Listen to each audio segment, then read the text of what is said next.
make this rather snappy, won't you? I have some very heavy thinking to do before 10 o'clock.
Well, good evening. Welcome into Greenie Sports Cards Live. That means it must be Tuesday, as we do every Tuesday at 7 p.m. Eastern here on Greenie Sports Cards Live, coming to you on multiple channels. We are, of course, the first live multi-stream broadcast and auction for the hobby industry, and we appreciate you joining, as many of you do each week, as our audience continues to grow across YouTube and Facebook and Instagram. You may find us on LinkedIn and Twitch and a number of points in between.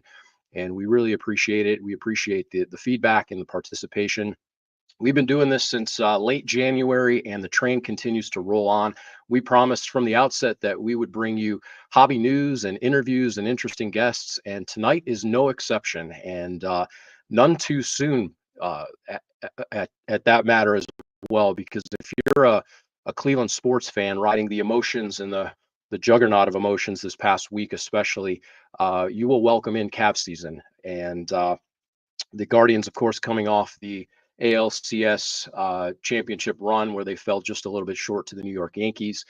And dare I mention the Cleveland Browns and where that all stands. So the Cleveland Cavaliers season is going to tip off tomorrow evening at 7:30 p.m. Eastern in Toronto. The Cavs open on the road, and we're going to welcome in Tim Alcorn, the radio play-by-play voice for the Cleveland Cavaliers, and talk a little bit of basketball, talk collectibles, talk about his background and history. And again, really excited to bring you that this evening, because the Guardians have us down and the Browns have us out. So welcome to Cavaliers season. So as I said, we do this every Tuesday, and it's capped off by our live auction. You can join Alex a little bit later today. He'll be on eBay Live, and that's a really exciting component of this. If you're a collector and into collectibles, you want to get in on that action, you can join him, of course, on this stream at 9 p.m. Alex will have baseball, basketball, football. He's got some wrestling cards at the ready. He's got soccer.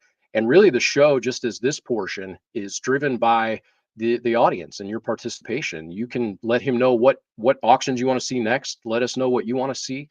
Participate with your questions. You can chime in the comments section on any of the channels you're watching and get in on the action. And of course, if you have questions for Tim or any of our guests, pop those in there and we'll get you on the show here tonight. So let's go ahead and welcome the man himself, Steve Greenberg, aka Greenie, who lets us do this every Tuesday as a part of your growing empire of shows and media production and custom cards. Greenie, how goes it this evening? It goes, Jeremy. It goes like the Cleveland weather and Cleveland sports. If you don't like what you see, just wait 10 minutes, right? And that's right. We've had a tremendous week since we were here last Tuesday, and our short version, because we had, I don't know if it was I think it was game one last Tuesday of the Guardians, and then we know what happened, but you know what? It was a terrific year for them. They played well. They battled. There were some mistakes. It happens with a young team, but we rode that emotion into Sunday, and now we saw what happened there, and then we have a new emotion with tomorrow night and an exciting new season of Cavaliers basketball. You and I have been around this a long time, around the fandom a long time. I'm not sure any other city goes through this stuff. The only in Cleveland stuff. I would like to imagine they do, but the combination of futility and emotions and celebrations and the ups and downs, it's why Cleveland is such an amazing sports talk town, and it's kept a lot of people working for a long time. And there is never a shortage of storylines in this town. Mm-mm. There wasn't. So last Thursday night, I was in the happiest place on earth, Disney World, and no access to watching the game. Yeah, I had my phone, but the text messages that I got when Emmanuel Clase blew the save in the eighth inning, or I don't know if it was a save situation, but whatever happened, and then the fireworks in Disney were going off, and so was my phone at the same time that John Kenzie and David Fry both had home runs to make it an extra happiest place on earth for at least a day. Yeah, it was incredible. There's nothing like sports, right? It's best reality shows on TV. It's awesome. We keep coming back, So, really excited for the Cavs season to tip off. There are elevated expectations. They have the Big Four back this year. We'll get Tim's insight here shortly. But yeah, I'm excited to turn that page. It's been an emotional. I can't believe it's only been a week since the game one of the ALCS, and we're here in an abbreviated show last week in anticipation of that. But we're really excited to welcome in our first guest and probably only guest this evening, because we've got a lot to talk about. Tim Alcorn, who spent nearly 3 decades at WEOL in Elyria, where he did the play-by-play for high school sports, Cleveland Gladiators of the Arena Football League. He served as the pregame and postgame host for the Cavaliers and Indians games. And he was hired by the Cavaliers to do the radio play-by-play in just prior to the 2019-2020 season. So he's got a few years under his belt at this point. And we're going to go ahead and welcome in Tim and get to talk to him. Hey, there I am. There we are. Hello, Tim, happy to have you here. And, we know that you're in Toronto and, we're in Cleveland here. But, yeah, another season of Cavaliers basketball is about to start, and we look forward to that. As do I, as does the organization. Guys, there are high expectations. There are high hopes that this is a team can take it to the next level as far as getting to the Eastern Conference Finals or the NBA Finals. They kept the roster intact. They think these guys have an opportunity to get to the next level, and Kenny Atkinson will be the guy to take them there. We want to dig into the Cavs certainly and talk about those expectations a little bit, but we want to give people a little bit of sense of a background of who you are as well and how you evolved to this point.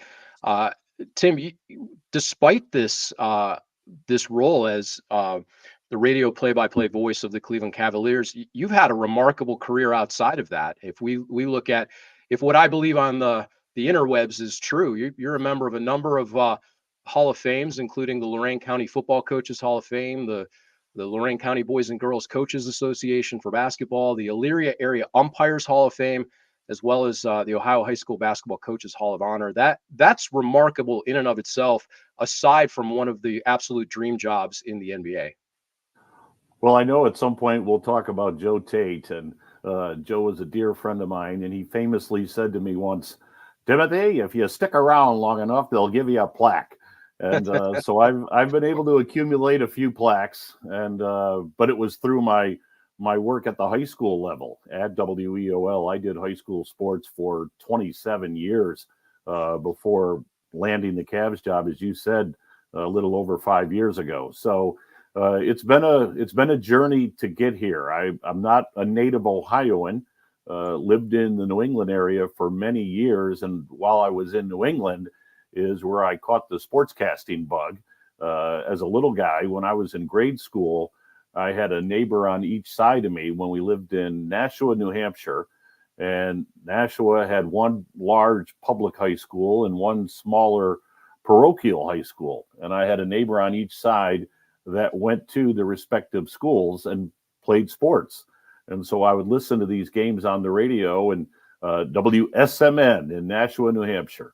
And I would hear the play-by-play guy, if he was doing a Nashua game, was talking about one neighbor. And if he was doing it was called Bishop Girton High School in Nashua. If he was doing a Bishop Girton game, he was talking about my other neighbor. And I thought, this is really cool. This guy has a job where he goes to high school football and basketball games and talks about my neighbors, but talks about everything that goes on at those type of games. And I was hooked. I was like, man, this is what I want to do. So it all started as a little guy back in New Hampshire, and the journey to now sit in the Joe Tate perch at Rocket Mortgage Fieldhouse. That's the honor of my life. Yeah, Jeremy and I talk about it a lot on our show. You know, radio and media has been in our family for our entire lives. And, you know, you bring up Joe Tate and Joe and my dad and Jeremy and Les, you know, it's all been a culmination of different years, and play-by-play is just something that it is an art. And, you know, Gordon Gunn used to sit in the sideline, and people famously know that he couldn't see, but he got to hear Joe Tate call all these games. And it's something to be able to be the eyes and ears of really the nation that's listening to these games. Yeah, that's a remarkable story. And of course, Joe and Gordon had an incredibly special relationship because of that fact, Steve, that in essence, Joe was Gordon's eyes as far as the franchise was concerned. And you're right. There's oftentimes when I'm doing a game, I'm thinking about people that can't see it for whatever reason. They may be working, they may be driving, whatever the case may be. And so you try to paint as vivid of a picture as you can as to what's happening for me now on a basketball floor. But when I was doing baseball or doing football, it didn't matter what the sport. You tried to be as descriptive as possible. And that was where Joe was such a master. He was so brilliant at painting that picture that no matter where you were, no matter what the circumstances were that you were listening under, you could, quote, see the game, as Joe was calling it, because he was just a master at doing it. And yeah, Jeremy's dad called the Cleveland State Vikings for umpteen years, and the Kent State Golden Flashes. So, you know, Jeremy has the firsthand experience too of watching the game through your eyes. Yeah, I mean, and believe me, Joe became a mentor and like a father to me, and certainly knew Les and had many conversations with Les as well. And you know, that was the primary teaching lesson, time and time again. You have to keep in mind that when you're doing radio play-by-play, more often than not, people can't see the game. Score and time. And we've all been through it at some point where you're listening to an announcer on the radio and they'll go 5-10 minutes and you'll never hear the score. You'll never hear the time. Where is this game? And so that was primary lesson number one. And then trying to get details in as far as the color of the uniform or where the ball is on the floor or whatever the case may be. But you have to make that listener feel as though they're sitting right there next to you and they can see the game just as well as you're seeing it, and the folks who are sitting in the arena can see it. Tim, there's so many young, up and coming, enthusiastic broadcasters and kids that want to have at it right away, or they want that dream job. But you had a very similar path as my dad, as it were, and I don't know that happens these days anymore, where you're allowed the time to cut your chops on high school games and local community games and just doing and experiencing the art of the broadcast. How did that experience prepare you? You spent a lot of time calling a lot of games in high school, and as we mentioned, you've got a Hall of Fame career at doing that. How did that help you prepare for the pinnacle of the industry with this job at the Cleveland Cavaliers? Oh, immeasurably. You can't describe what those experiences were like. There isn't anything in an NBA arena that can surprise me, but it also allows you, as you said, to kind of earn your chops, to cut your teeth and make mistakes, but also try to elevate your game per se, to become as professional as you can be. I used to always say to my coworkers at WEOL and those who were working games with me, listen, this may be high school sports, but we can make it sound as big as an NBA game or an NFL game. You can bring that quality of product to the broadcast. It may not be an NFL game just because it's Illyria or Admiral King or whatever the case may be. You can still try to make that broadcast sound as big as possible and professional as possible. So that's what I just constantly strive to do. And in listening to radio games of all the major sports, to say, I'd like to incorporate that, or how do we bring that into a high school game? And so I just tried to elevate my broadcast as well as the overall level of the broadcast to make it sound as professional as possible. But to your point, you're not doing it on such a big stage that every mistake is magnified. Listen, I still make mistakes, but when you're at WEOL or whatever that small or medium market station may be, you're allowed to kind of feel your way through. People understand, for the most part, that you're doing the best you can, and sometimes it's not under the greatest of circumstances, but you just try to make the broadcast work. So if you live next door to them, they're less inclined to yell at you. Well, you know what, but I will say, and it was funny because when I was doing all those games at WEOL, Joe would come out every year and do a high school basketball game with me without fail. He came out and did a game, and he always talked about how much he loved it and how much it was so cool to go back and do a high school game. And I would always be quizzical about that. Like, to your point, you're operating at the biggest stage there is, and now you're saying you like to come back and do a high school game. But he always talked about the fact that it was the purest sport. It was the purest of sports. And you got that community feel. And believe me, I have one of the greatest jobs in the world. But an NBA arena, to your point, Jeremy, you don't have that sense of, Billy Smith's playing on the floor and his parents are sitting 3 seats over from me, and maybe we'll meet at the hamburger joint after the game. So there is something very unique about that. And that's why I now go out and do high school games with radio affiliates that are on our network, because I just get a real joy out of it. And now I completely understand where Joe was coming from. Joe would tell me that out of everything he did, Mount Union football was his favorite. Absolutely. Yeah, he loved it. Yeah. Saturday afternoons in alliance with Mount Union, he loved every aspect of that. The bands, Saturday afternoon college football. And, it wasn't the big stage. It wasn't Ohio State. It wasn't, 100,000 people. It was a few thousand, but it captured the essence of small college football. And he loved that gig. Absolutely loved it. He did. He told me he got calls to go to the big stage, and he didn't want to. He didn't want to travel from. I know that you travel doing the Cavs, but doing NFL football on a Sunday, he didn't want to do it. Right.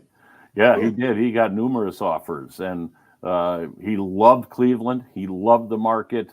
The Cavs organization was very good to him, as they've been to me. And I always said Joe had the perfect name. He, in essence, was a small town Joe. He was a Joe that made it big, but he never forgot his roots. He never forgot doing those high school games and working in small market radio, and he appreciated that. And he was an average Joe that made it to the big time. There was never a more appropriate name. Yeah, we've had the pleasure, Jeremy and I've talked, and my dad got to meet Joe back in college at Ohio University and calling games back then. And learning from Joe and his classmates. Howie Chiswick was in his class and amongst some other names. And, Right. they called Mike Schmidt playing games. And Austin Carr, when he was at Notre Dame, he still holds the record for most points scored in an NCAA tournament game. And my dad was able to do the play-by-play for OU. And then, when Joe moved it to Cleveland and on, they kept that relationship. And then, the relationship with Les and the whole media. How did you end up meeting Joe? Oh, wow. Well, I'll give you a longer version or a shorter version of a long story. But I mentioned that I grew up in New England. And while in New England, I would go back and forth on the radio dial because there was no streaming and all that sort of stuff. As a kid, you just had to go back and forth on a transistor radio. And the Celtics were actually on 1030 WBZ in Boston. Johnny Most, of course, their iconic radio play-by-play guy. And then just to the right, if I would turn that dial, 1100 out of Cleveland, at that time 3WE, would come into New England, 50,000 watts and all that. So I grew up in New England listening to Johnny Most and Joe Tate because I would go back and forth between those two. So again, fast forward a lot of years, I end up moving to Ohio. And the very first time I ever put a press pass around my neck, I was at Kent State going to college, and I got a press pass to a Cavs game at the Coliseum to see the Boston Celtics and the Cavaliers. And I walked into the press room, and Joe and Johnny were sitting together during pregame, having a cup of coffee, just talking. And guys, to this day, I've said I truly don't know if it was fate or whatever, but I just walked up to them and started talking to them and told them I wanted to be a broadcaster. I was currently at Kent and so forth, and just wanted to introduce myself. And I went to walk away, and Joe goes, "Nope, you sit down right here." And I was like, wow, I don't think so. I just wanted to introduce myself. Nope, you came over, you sit down. And so I sat there for 10 or 15 minutes with Joe and Johnny, and Joe got up to go do the game. And he said, "So, Timothy from Kent State, are you calling baskets?" And I said, "Yeah, I've called some games." He goes, "I want to hear those tapes. You get those to me." And I did. And again, it's a long story as far as our relationship, but that's how it really all started. But I met him in the press room at the Coliseum after growing up listening to him 600 miles to the east. So that's a terrific story. And we hear a lot of that from 1100. And we've heard the however many, what is it, 38 states and half of Canada. That's true. I mean, everybody around the country listened to Cleveland sports because of that signal. Oh, there's no doubt. 3WE, KMOX out of St. Louis, those 50,000 watt boomers that had the sports teams. Like I said, as a kid, I would go up and down that dial. BZ in Boston is another one. You can hear it in Ohio. Once in a while, I'll dial it up just to see what's happening in my old home turf. And to your point, BZ was a Celtics station, a Red Sox station, 3WE at the time, Cavs, Indians, KMOX with both Cardinals at that time, the St. Louis football and baseball Cardinals. So, yeah, those 50,000 watt boomers that for kids and adults, for that matter, that were sports fans. I mean, you got that radio out every night, and you just went up and down the dial. And 3WE, now WTAM, was one of those stations that, as you said, everybody knew about it. Tim, I think one of the easier questions to ask you would be some of the highlights related to the Cavs, but let's extend the breadth of that a little bit. What are some of the signature moments in your career that really stick out, that may surprise people too, from a game? Could have been a random night, unexpected, and it turned into the game of the century. What are some of those things that stick out for you that you really feel blessed to have been a part of? Well, man, that's a tough question because when you spend almost 30 years at a radio station doing high school sports, and there were so many state championship games and regional games, and you guys have been around high school sports. It can be just as breathtaking as college or professional. So, oh man, there are so many that would just come into my head if I started going through them. So I've called some classics, and as I said, I was fortunate enough to call state championship games at pretty much the major high school sports: softball, baseball, basketball, football, and to call state final games, and not just those, but the ones that got teams to that level. It's exhilarating. It is. And so there are many of those that stand out. Probably the most recent one, in essence, may have gotten me the Cavs job. I don't know if I want to term it that way, but when I got the Cavs job in September of 2019, the year before, in March of 18, Lorraine High actually went to the Final Four in high school basketball. It was a real Cinderella story, and because they beat St. Ed's down in Canton in the regional semifinal, and then they had to go to Toledo and beat Toledo St. John's, in essence, on St. John's home floor at UT. And nobody thought they could win, if not the first game against St. Ed's, the second game against St. John's. And so that was actually the audio that I submitted to the Cavaliers, as far as, they wanted to get some audio from me that was fairly recent. So I always tell John Rossitano, who was then the head coach at Lorraine High, if his team doesn't make that Cinderella run to the Final Four, I may not be sitting in the Joe Tate perch.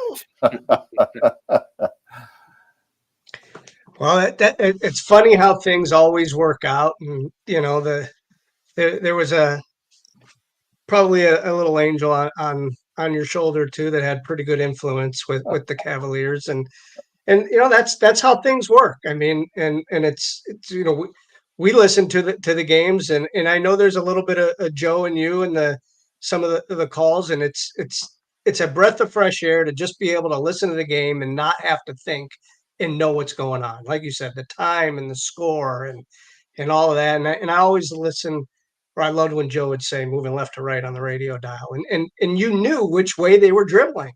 Right. Yeah. I mean, I and again, to your point, listen, I can't help but do some of the things and say some of the things that Joe said. I mean, such an iconic broadcaster, and as I said, a dear friend and my mentor.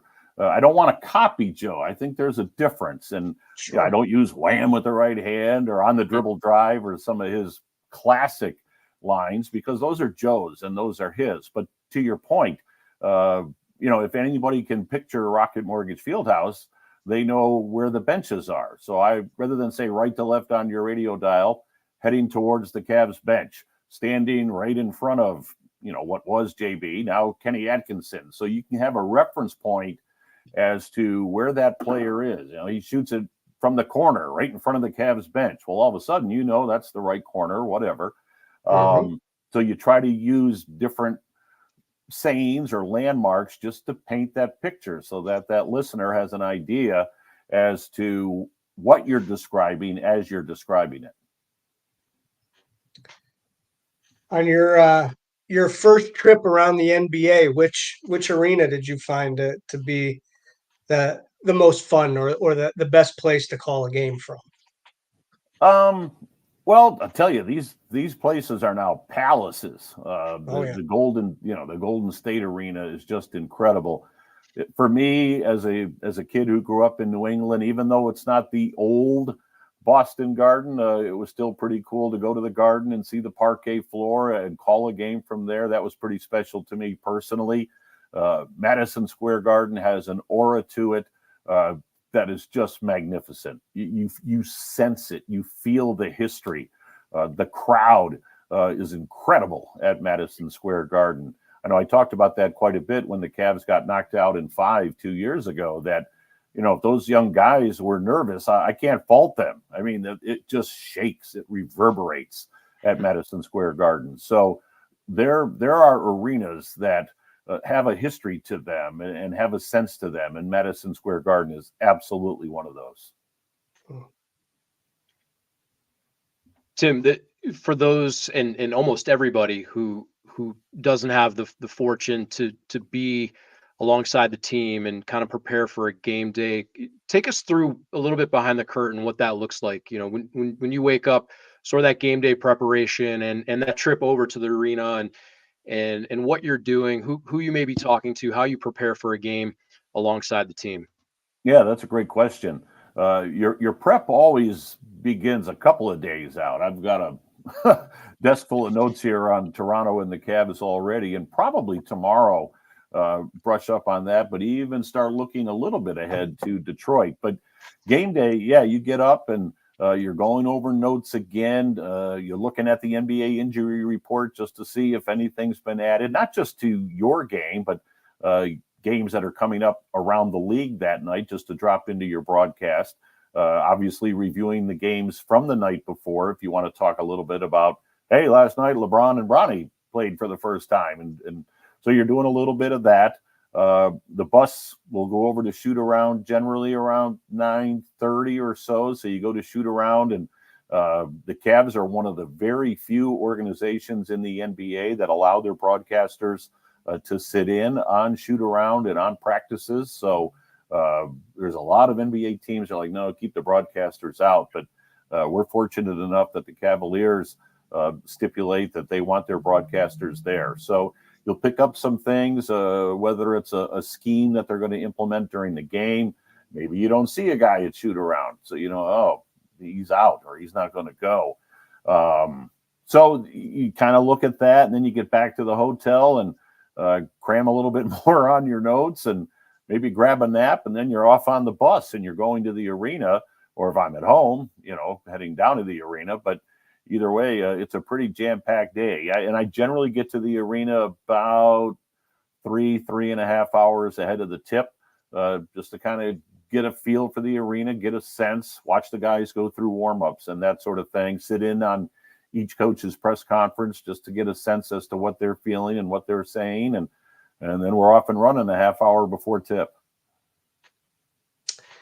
Yeah, and you have Jim Jones next to you as well, and you know, and I mean, listen, he's no slouch when it comes to. I mean, he's been groomed, you know, to be in this position, and he has a tremendous experience from being, you know, on the Cavs. Then he went to the Lakers, and you know, to bring his knowledge of basketball, and Jim knows a lot about basketball. That's what a color analyst is for. Yeah, you know, Greenie, you said it. He just has this phenomenal knowledge of the game. His time with the Cavaliers, obviously, you referenced when he went to L.A. I mean, this is a guy that won a ring with Magic Johnson, with Kareem. He keeps in touch with those guys. I mean, just in casual conversation. I talked to Magic yesterday, you know, so he stays in touch with these guys that he won a ring with in Los Angeles. So, I'm blessed to work with Jim. But the other thing is, Jim and I genuinely, I hope I'm speaking for Jim, have a strong bond and a strong friendship. But we really enjoy each other's company, and I hope that comes across on the air. We're able to joke around a little bit, have some fun. I mean, don't get me wrong, when there's 5 minutes to go and it's a 2-point game, we're locked into the game. But you got to have some fun, and you have to enjoy each other's company, and Jim and I do that. But his basketball knowledge, his presentation is just outstanding. And did I see recently that he's going to have his jersey retired from Marquette College? Yeah. You know, I brought that up on Saturday night, our last preseason game against Chicago, as a surprise to Jim, that I just brought it up on the air, unknown to him that I was going to spring it on him. And, you know, guys, go Google Marquette All-Americans or Marquette Stars. And that list is so long. You forget about all the great players that have come out of Marquette. So for Jim Jones to have his number retired, and he'll only be the 10th player, I believe, to have that number retired, when you look at the roster of greats that they have had, that is such an honor. It really is. And Jim had a remarkable college career at Marquette before he went to the ABA. But that just is awesome for Jim and his family, and I know he's incredibly moved by it. He really is. We had mentioned this before, not even about the Cavs, about people that have come to Cleveland to play and stayed in Cleveland, and Jim Yeah. Jones is another one. Yep. We're very fortunate that a lot of the players that came here professionally in the 60s, 70s, 80s, and 90s.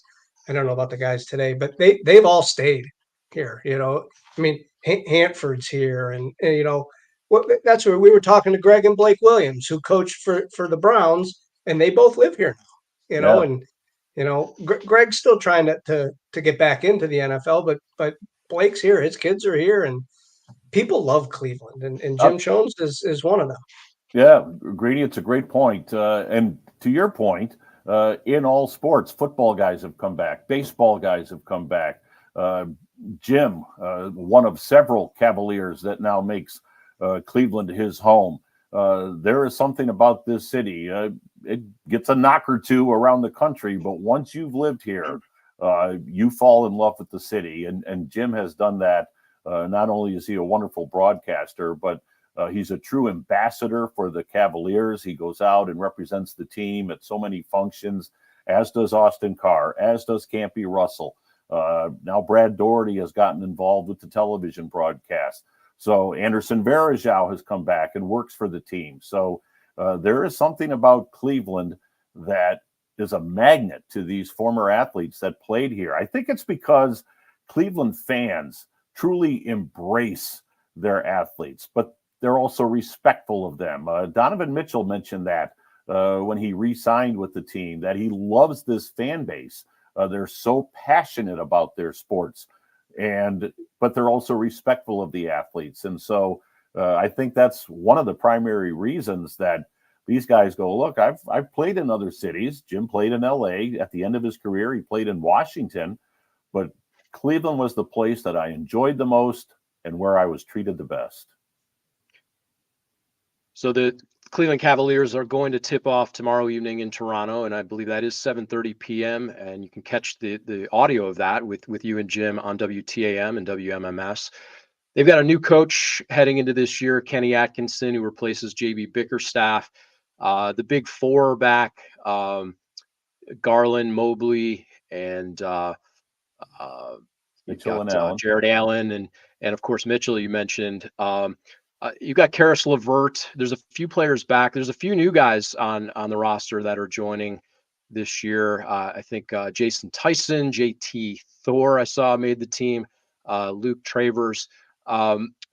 What are those expectations? And I guess my first question is, what can Kenny Atkinson bring to the team where JB left off? And JB developed the team to this point. They decided to make a change. What can we expect from a coaching standpoint that Kenny will bring to the team? Well, you did actually sneak a first question in there. You said, what are the expectations? The expectations are very high. There is no doubt about it. They brought a lot of guys back, as I mentioned when we got started here, that they believe this roster is comprised of championship level basketball players. They didn't blow things up. They didn't make a major trade or two. They said, listen, the roster that we had in the 23-24 season, when it was healthy, is a winning roster, and it's good enough to compete for an Eastern Conference championship. They truly believe that. So we'll talk about a couple of the newcomers, but for the most part, it is the exact same roster that they had going into the Eastern Conference semifinals against Boston. Now, against Boston, it wasn't a healthy roster. Hopefully this year, even though the injury bug is already struck with Max Strus, but hopefully this year, this team will be able to stay healthy. So to Kenny Atkinson, I think in the decision to keep the roster together, to say we're going to keep these guys together, transversely, the decision was made, then let's have a different voice and somebody with a different perspective work with this roster. And I don't mean that, and the organization certainly didn't mean that as a negative towards JB Bickerstaff. I'll never have anything negative to say about JB. From what he inherited to where he took the team, 2 rounds deep into the playoffs, 99 wins in his last 2 years. JB did a marvelous job. And obviously, he's a quality coach because Detroit hired him pretty much immediately after he left the Cavs.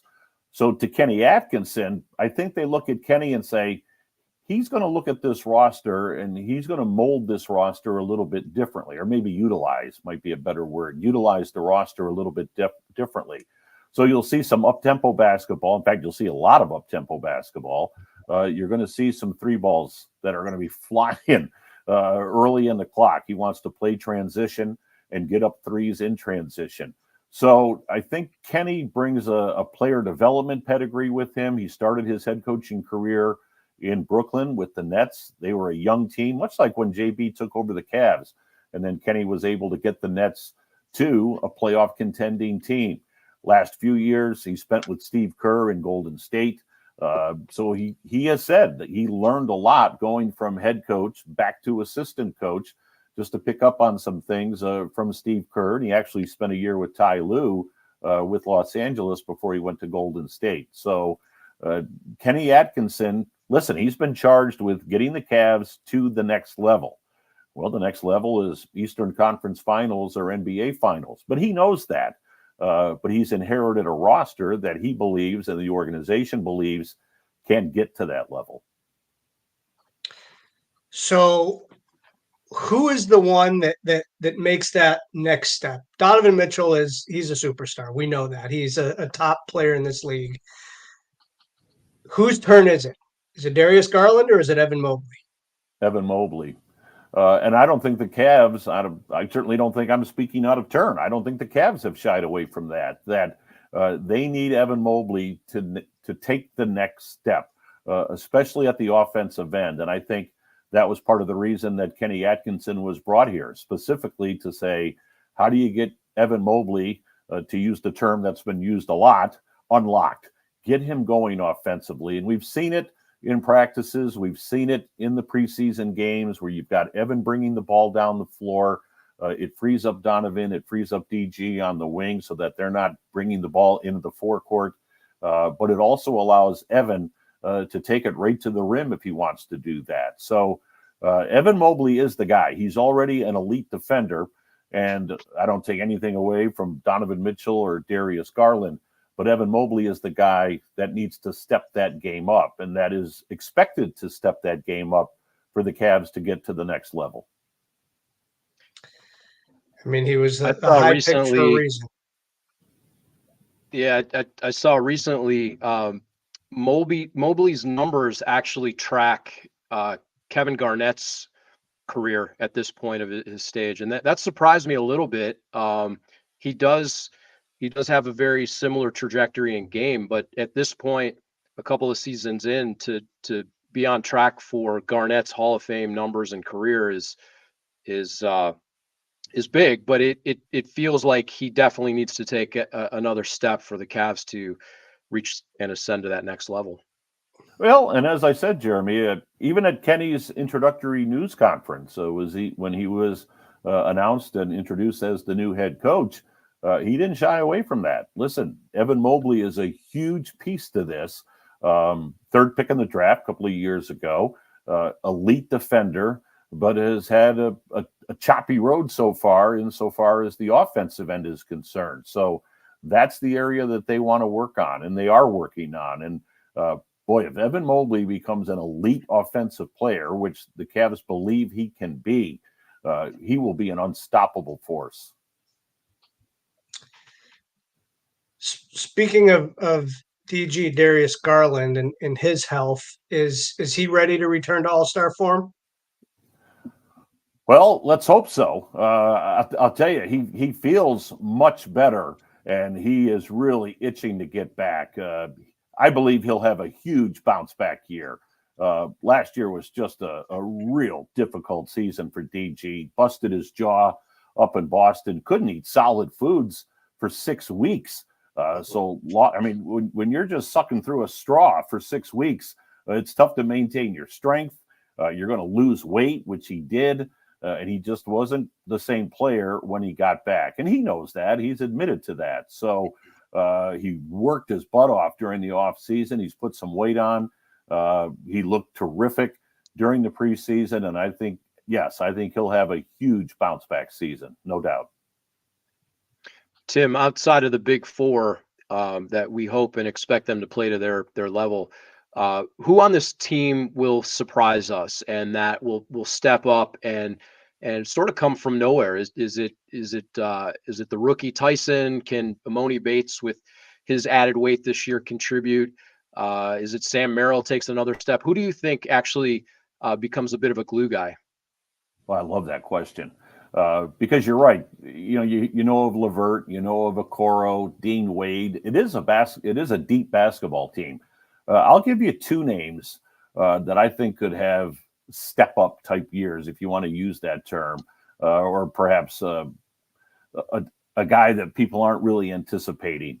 You mentioned Sam Merrill. I think he's going to fit in like a glove to Kenny Atkinson's system. Sam is a guy that wants to get out, run the floor, get the ball in transition, and fire a three ball. And that's Kenny Atkinson's offense. So I think Sam Merrill is going to flourish in Kenny's offense. And when Kenny got hired, the first person I thought of, believe it or not, was Sam Merrill, because I think he could become the Joe Harris of the Cavaliers. If you recall, when Kenny was in Brooklyn, that's when Joe Harris just became a huge three-ball threat for the Nets. And I think Sam could be that guy for the Cavaliers. The second name I want to mention, in essence, he becomes an off-season acquisition because he only played 2 games last year, and that's Ty Jerome. They had signed him in the summer of 23 from the Golden State team, so Kenny's very familiar with him. Hurt that ankle in the second game and never came back. Well, you talk about DG being frustrated. How about Ty Jerome? He only played in 2 games. Ty has looked terrific during the offseason. So I think he's a guy, again, in essence, you can almost say he was an offseason acquisition. He didn't play last year. So he's going to be a huge value in that backcourt because he brings size to the backcourt and some veteran savviness. Keep an eye on Ty Jerome.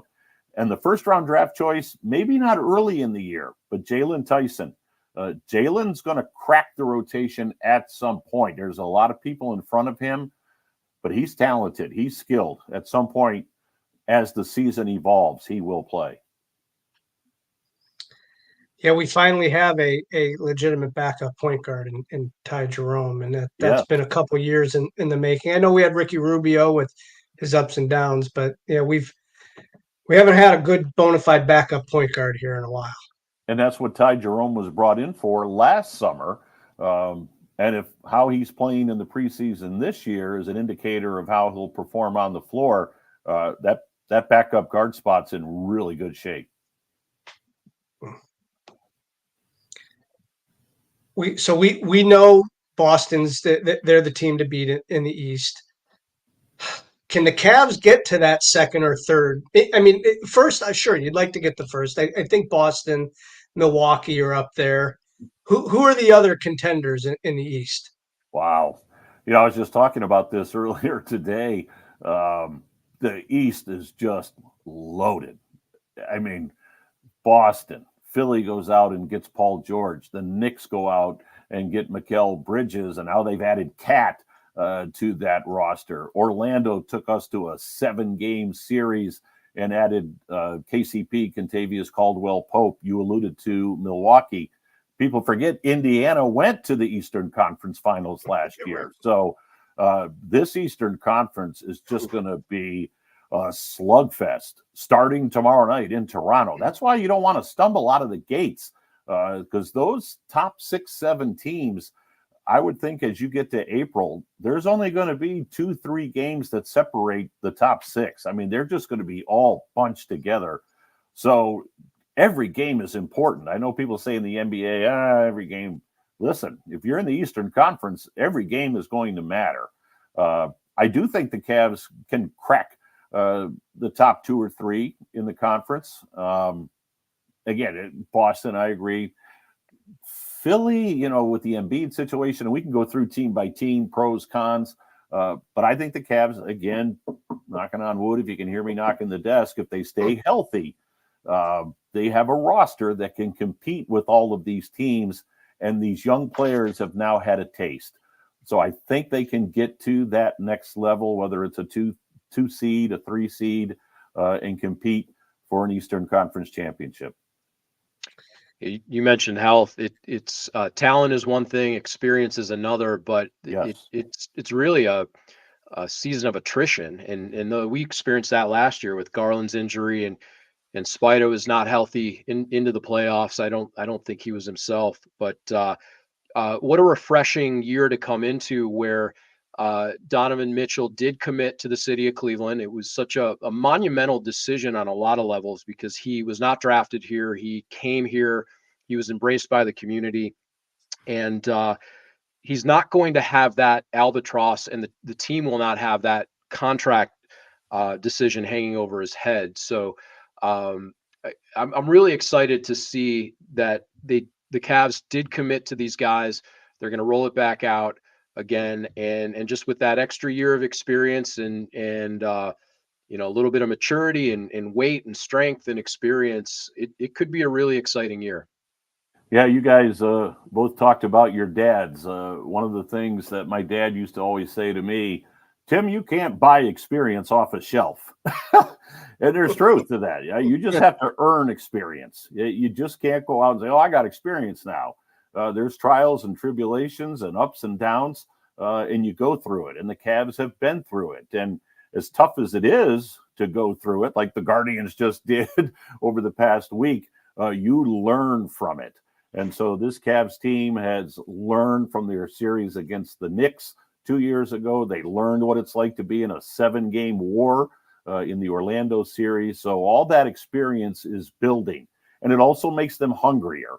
And to your point, Jeremy, the fact that Donovan was hobbling around on one leg for the most of the playoffs, and yet he dropped 50 on Orlando, gave it everything he had against Boston. Jared Allen was lost for the final 3 or 4 games of the Orlando series, didn't play in the Boston series. Put this roster together healthy, they can compete with anybody. I truly believe that. I mean, they arguably gave Boston their toughest series, in a losing effort. So, yes. and right, shorthanded, right? No Jared Allen, and then a hobbling Donovan and an off-kilter Darius Garland. So, yep. No, I've said to a few people in the offseason, I don't like what ifs. I don't like what ifs in life. I don't like them in sports, but I'll always have a little what if in that Boston series if Allen's playing, if Darius was the Darius we're used to seeing, if Donovan was 100%. I don't know if they win the series, but I think it goes deeper than 5. Sure. And then the pressure mounts on Boston because they were the heavy favorite. If you can get that series to a game 7 in Boston, it would have been really hard, but the pressure would have been all on the Celtics. For sure. We have a history of winning a game 7 in Boston. So the Cavs have a history of winning a game 7 in Boston. There you go. And the pressure would have been on the Celtics. I mean, the Cavs, again, it's all in the rearview mirror, but in essence, you're playing on house money at that point. Yeah, the NBA, more than any other league, talked about experience. In baseball, you could kind of sneak into the wild card and get hot in a random year. Football, with all the injuries, you never really know who's going to win. But even going back to the early 80s, where you had the Lakers and Celtics going at it, and they had to beat up on each other, and the Bulls had to take their lumps from those teams to get past Detroit, and subsequently, more than anything, you need that experience, and you need to get beat up a little bit and learn what the grind takes. And the Cavs are poised because they've been in the playoffs. They've won a couple of games. Now they've got to take it to that next series and hopefully to the Eastern Conference Finals and then the NBA Finals. It would be a breath of fresh air from where we sit today. If I had to use one word to describe the team in training camp and preseason, hungry. They're hungry. They're hungry to get back to playoff basketball in May as a healthy team and show what they can do. You know, the big difference between these teams and the LeBron teams is I think the LeBron teams had turnover every single year. And this team has been together now for a couple years. And that's what the experience of playing together will bring you. And, hopefully, next April, we're talking about a deep run. Greenie, that's what I love about this team. And believe me, I was a huge Cavs fan before I became the radio announcer. And nobody was more happy than I was when they hoisted that trophy and raised the banner after 2016. But to your point, I love the fact that this team is organic. They've done it through drafting. They've done it through some shrewd trades by Kobe Altman and GM Mike Gansey. They've grown this team from within. It wasn't LeBron and then try to surround them and then try to surround them again. They've taken these pieces and the parts and they've put them together methodically, and now they're on the cusp. And I love that as a sports guy, just to say, yeah, you took some lumps, as you said, and it's painful to do it. But man, once you get to the mountaintop, it is that much more special. Well, Tim, we thank you so much for spending some real quality time with us this evening. As a play-by-play guy, we wish you. What else is a guy to do in Toronto on a Tuesday night, right? Yeah, and so the Cavs are going to kick off 7:30 p.m. tomorrow. You can catch that on WTAM. We wish you a season filled of exciting drama and victories, because it's a lot more fun when you've got an exciting close game to call, and particularly if they're victorious. So really appreciate your time, and thank you for giving us some incredible insight tonight on your career and the upcoming Cavaliers season. Oh, I had a ball. I really enjoyed this. And again, anytime you guys want to get together, if I'm out on the road somewhere or at home, I'll put the computer down and we'll talk Cavs basketball. I love doing it, and I appreciate the opportunity to be here. And thank you for the invite, for having me. Yeah, fantastic, Tim. And enjoy the game tomorrow night, and we'll talk to you shortly. Sounds good. Thanks, guys. Thanks. Go Cavs. Absolutely. There you go, Greenie. Yeah, I mean, I always get excited at the beginning of every season, whether it's the Guardians, the Browns, but especially the Cavaliers, and they won a trophy in 2016. Going to happen, and all of a sudden we get this guy named Donovan Mitchell, and now we have a chance again with some of the other players, and Tim shared some great insight on that. And yeah, let's make it happen. It should be a fun year. This last week has been exhausting as a Cleveland fan, to go from as we said, the ALCS championship to now we got a New York LA final and in the World Series, and outside of the TV broadcasters, I don't, and New York and LA, I don't think the country's too happy about that matchup. No, but that's TV, and that's they'll get huge ratings because of that.